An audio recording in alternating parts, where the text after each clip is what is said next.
अस्सलाम वालेकुम व्यूअर्स, मैं हूं मोहम्मद कबीर और आप देख रहे हैं सऊदी इन्फो।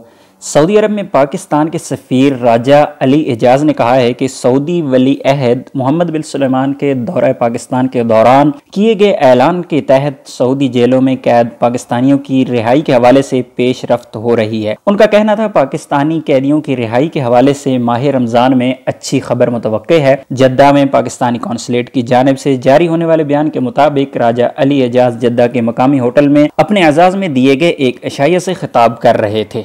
याद है कि सफीर पाकिस्तान राजा अली एजाज ने थोड़े दिन पहले ही अपनी वजारत का कलमदान संभाला है। उन्होंने कहा कि सऊदी वली अहद मोहम्मद बिन सुलेमान के पाकिस्तान के दौरे के दौरान कई मुआहदों और यादाश्तों पर दस्तखत हुई है, जिनमें एक कैदियों के तबादले के हवाले से था। इस यादाश्त पर बातचीत जारी है और उसके तहत कैदी बाकी मांदा कैद की सजा अपने मुल्क में काट सकेंगे। राजा अली ने कहा कि पाकिस्तानियों के मसाइल का हल उनकी अव्वलीन तरजीह है और वो इस हवाले से तमाम कोशिशें बरोकार लाएंगे। उन लोगों के लिए अच्छी खबर है जो इस वक्त सऊदी जेलों में मौजूद है, लेकिन अभी तक वजाहत आना बाकी है कि कौन कौन से कैदी, किस किस्म के कैदी जो हैं उनको रिलीफ मिलेगा, क्योंकि सऊदी अरब के कवानीन बहुत सख्त हैं और उसके मुताबिक क्रिमिनल और मनशियात और कत्ल के मुकदमात का सामना तो उन्हीं लोगों को करना पड़ेगा। बाकी जो छोटे मोटे केसेस हैं, कफील के केसेस हैं या बाकी छोटे मोटे केस हैं, वो तो अपने मुल्क में ही उनकी सजा काट सकेंगे। इसी तरह वो लोग जो इस वक्त इलीगल हैं सऊदी अरब में और इस डर की वजह से वो जेलों से बाहर हैं, वो ना तो गिरफ्तारी देते हैं और ना ही वापस जा रहे हैं, तो उनके लिए भी अच्छी खबर है कि अगर उनको कोई सजा हो जाती है तो वो अपनी सजा पाकिस्तान के अंदर ही जेल में काट सकेंगे। उम्मीद है वीडियो अच्छी लगी होगी। वीडियो अच्छी लगी है तो वीडियो को लाइक और शेयर जरूर कीजिए, और अगर आप मेरे चैनल सऊदी इन्फो पर नए हैं तो मेरे चैनल सऊदी इन्फो को सब्सक्राइब कीजिएगा और सब्सक्राइब के बटन के साथ बेल आइकॉन को दबाना मत भूलिएगा, क्योंकि मैं आए रोज इस तरह की वीडियोस आपके लिए लाता रहता हूं। तो मिलते हैं अगली वीडियो में, तब तक के लिए इजाजत दीजिए। अल्लाह हाफिज।